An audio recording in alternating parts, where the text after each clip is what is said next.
반갑습니다. 뻔한 포토샵 양희상입니다. 자, 오늘 첫 시간인데 오늘은 이론적인 얘기 간단하게 먼저 하도록 할게요. 자, 포토샵과 일러스트레이터의 차이점 그리고 출력 방식 이 두 가지에 대해서 간단하게 먼저 말씀을 드리도록 할게요. 자, 먼저 포토샵, 일러스트레이터는 잘 아시다시피 우리 디자인하는 사람들한테는 가장 기초적인 기본적인 프로그램이라고 생각이 됩니다. 그 중고등학생들한테는 국영수가 중요한 것처럼 우리 디자인하는 사람들은 포토샵, 일러스트를 못하면 디자인을 못하죠, 그죠? 그래서 이 차이점에 대해서 먼저 간단하게 설명해 드리면, 자, 먼저 포토샵의 주 사용 분야는 사진이에요. 잘 알다시피 뭐 색상 보정이라든지 아니면 부분 변환이라든지 아니면 합성을 한다든지 이런 것들은 포토샵을 통해서 이렇게 많이 하는 것 같고요. 그 다음에 일러스트레이터 같은 경우에는 회사 로고, 뭐 삼성 로고, LG 로고, 뭐 이런 것들 주로 많이 쓰고, 그 다음에 캐릭터 만들 때도 일러스트레이터를 많이 써요. 그래서 요즘에는 3D로 만든 캐릭터들도 많지만 아주 전통적인 그 캐릭터들은 일러스트레이터를 통해서 많이 만들더라, 그렇게 이해를 하시면 될 것 같아요.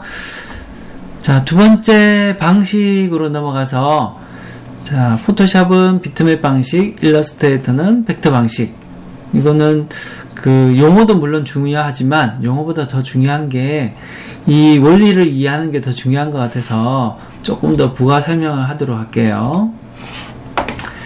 자, 제가 이게 그 타블렛이 아니라 마우스라서 그림을 조금 못 그리더라도 이해를 해주세요. 자, 비트맵 방식은 그러면 어떻게 되는 거냐? 예를 들어서 선을 하나 긋는다고 봤을 때, 자, A점 하나, B점 하나, 그 다음 그 사이의 공간을 이렇게 점으로 계속 메꿔라.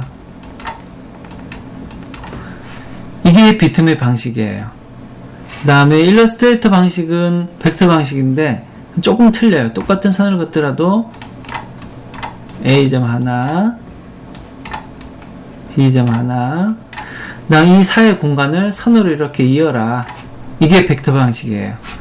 조금 차이가 있죠, 그죠? 자, 비트맵은 점으로 모든 걸 인식하는 거고, 벡터 방식은 선적인 것으로 인식을 한다. 일단 이렇게 간단하게 이해를 하시면 될 것 같아요. 자, 그래서 사실적인 표현은, 포토샵은 사실적인 표현이 적합하고 일러스트레이터는 사실적인 표현하기는 좀 적합하지 않다. 사진이란 것들은 정말 그냥 사실적이죠, 그죠? 그래서 이런 것들 사실적인 게 적합하다고 생각하시면 되고요. 그 다음에 일러스트레이터 같은 경우에는 물론 그 일러스트 작가들 중에서 사진하고 똑같이 그리는 사람들도 있긴 있어요. 그렇지만 그 시간과 노력에 그렇게 투자한 거에 비해서는 사실적인 표현을 하기에는 좀 적합하지 않더라, 그렇게 이해를 하시면 될 것 같고요. 그 다음에 파일 용량 같은 경우에는 생각을 조금만 해보시면 당연히 이해가 되시겠죠, 그죠? 자, 이거는 예를 들어서 이 사이 공간이 점이 10개가 필요했다. 그러면 명령이 총 10개가 들어간 거죠. 근데 벡터 같은 경우는 A점, B점 연결, 명령이 3개밖에 안 들어갔죠, 그죠? 자, 당연히 파일 용량은 포토샵이 좀 크게 잡아먹고 용량이 크고, 일러스트레이터 같은 경우에는 파일 용량이 작더라. 그 차이 생각만 해보시면 이해가 되실 거고요.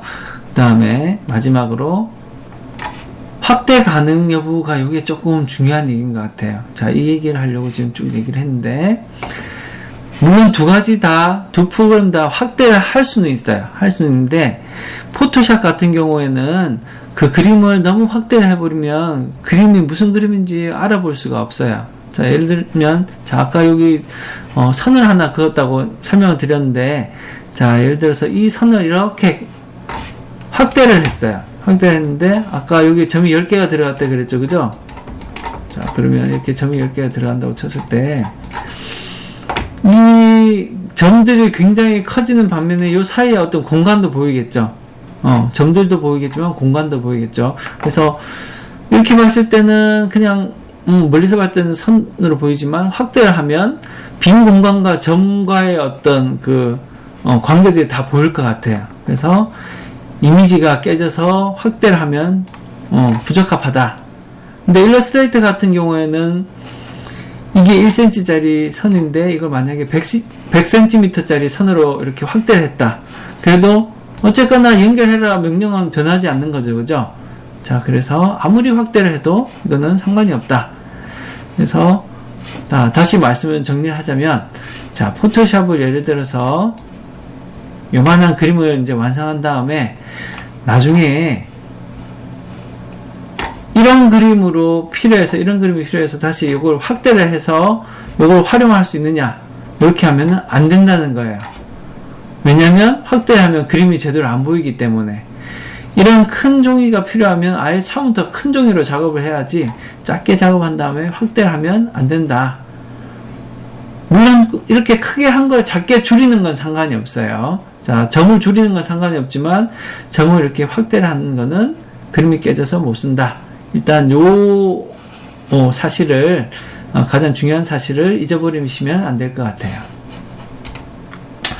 자, 그 다음에 출력 방식으로 넘어가서, 자, 출력을 한다는 거는 우리가 디자인을 작업한다는 거는 남들한테 보여주기 위해서 디자인을 작업하는 거죠. 그죠? 그래서 그 보여주는 방식을 크게 두 가지로 제가 나누는데, 자, 첫 번째는 종이 프린터 돼 있지만, 꼭 종이가 아니더라도 뭐 플라스틱이나 유리나 아니면 천이나 뭐 옷감이나 이런 것들에다가 프린트한 것들은 다 여기다 포함을 하시면 될 것 같고요. 자, 모니터는 뭐 말 그대로 컴퓨터 모니터에서 작업한 것들, 뭐 CD롬이라든지 아니면 홈페이지라든지 아니면 동영상 편집이라든지 이런 것들은 다 모니터로 생각을 하세요.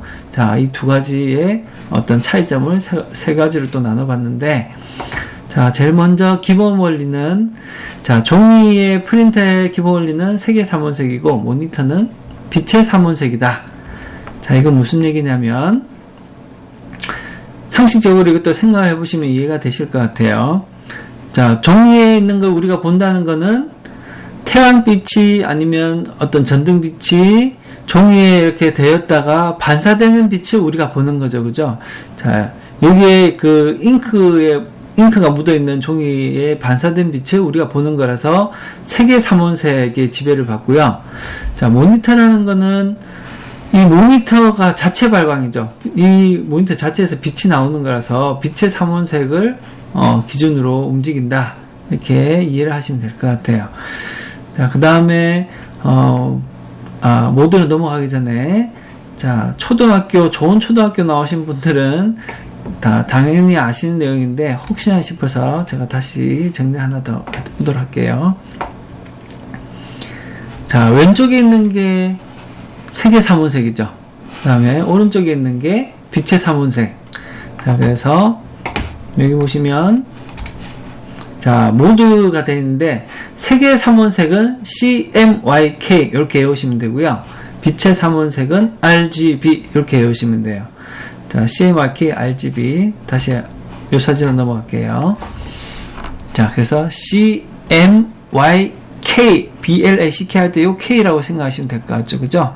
자, 색의 삼원색은 CMYK고 빛의 삼원색은 RGB 이렇게 하시면 되고, 자, 궁금한 점은 색의 삼원색, 빛의 삼원색인데 왜 여기는 4개가지나 색이 들어갔을까? 그거 궁금하게 생각하시는 분도 있을 텐데, 자, 여기 설명이 잘 되어 있지만, 자, 원래는 이 세 가지 색을 합치면 검은색이 돼야 돼요. 근데 현실적으로는 검은색이 안 나오고 짙은 회색이 나오기 때문에 그 짙은 회색만으로는 표현을 못해서 할 수 없이 검은색을 하나 더 추가를 한 거라고 보시면 되고요. 여러분들 집에 있는 프린터기 보시면 잉크 그 카트리지 보면은 이렇게 4가지 색깔로 돼 있을 거예요. 자, 그래서 그렇게 외우시면 됩니다. 자, 그래서 모드는 이렇게 2가지가 나눠지고, 자, 그래서 홈페이지 만들 때는 RGB 모드로 작업을 하셔야 되고요. 그 다음에 포스터를 만들 때는 CMYK로 만들어야 된다. 근데 솔직하게 말씀드리자면, 그 집에서 그냥 과제를 한다거나 그냥 한두 장 뽑을 때, 집에 있는 프린터를 뽑을 때는 굳이 CMYK로 안 만들어도 돼요. 왜냐면 집에 있는 프린터기로 할 때는 필름을 안 만들어도 되기 때문에 그냥 RGB로 작업을 하셔가지고 출력해도 아무 상관이 없고요.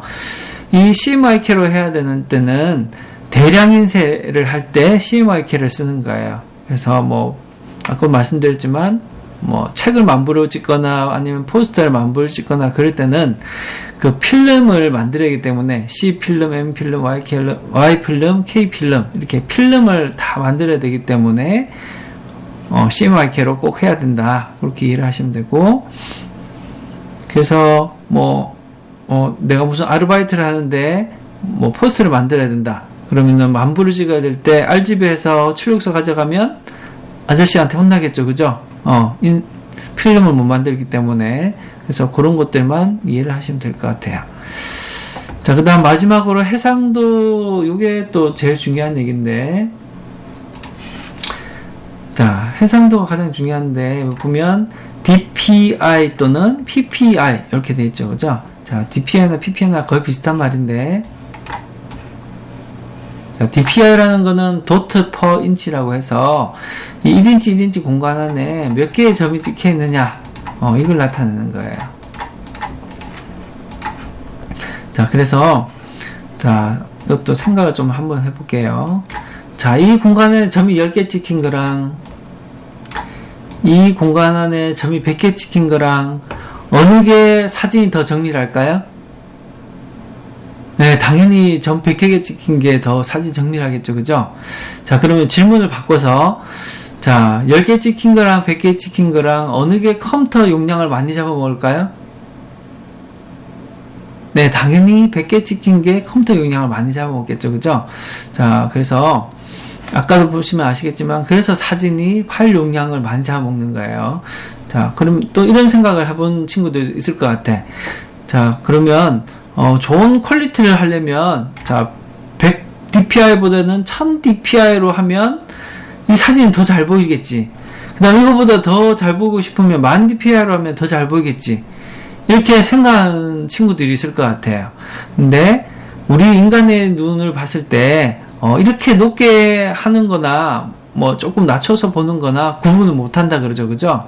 자, 그래서, 자, 사람들이 이렇게 연구를 한 결과, 300 DPI로 하면 300으로 하든지 만으로 하든지 일반인들이 봤을 때는 별 구분을 못 한다는 거예요.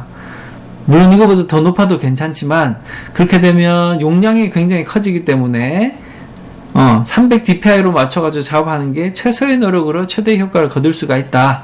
그래서 종이로 할 때는 300으로 한다. 요거 외워두시면 될 것 같고요.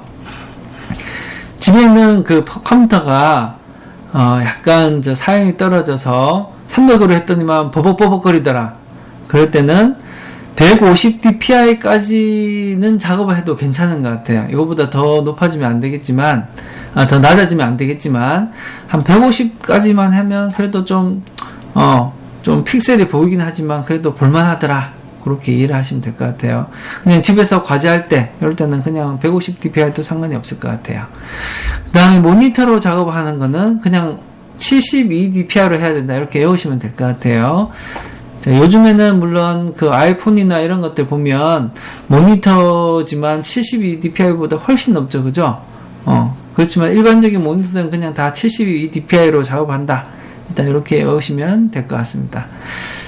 자, 그래서 자, 첫 시간인데 이번 시간에는 포토샵 일러스트 차이점에 대해서 자, 여기가 가장 중요하다 그랬죠. 그죠? 포토샵은 확대를 하면 안 된다. 아예 처음부터 크게 작업을 해야 된다. 고 생각하시면 되고요. 다음 출력 방식에서는 종이는 300 DPI, 모니터는 70 DPI다. 요 두 가지만 일단 가장 중요한 두 가지만 먼저 확실하게 기억하시면 나중에 작업하실 때 많은 도움이 될 것 같습니다. 자, 이렇게 해서 첫 강의 마치도록 할게요. 끝.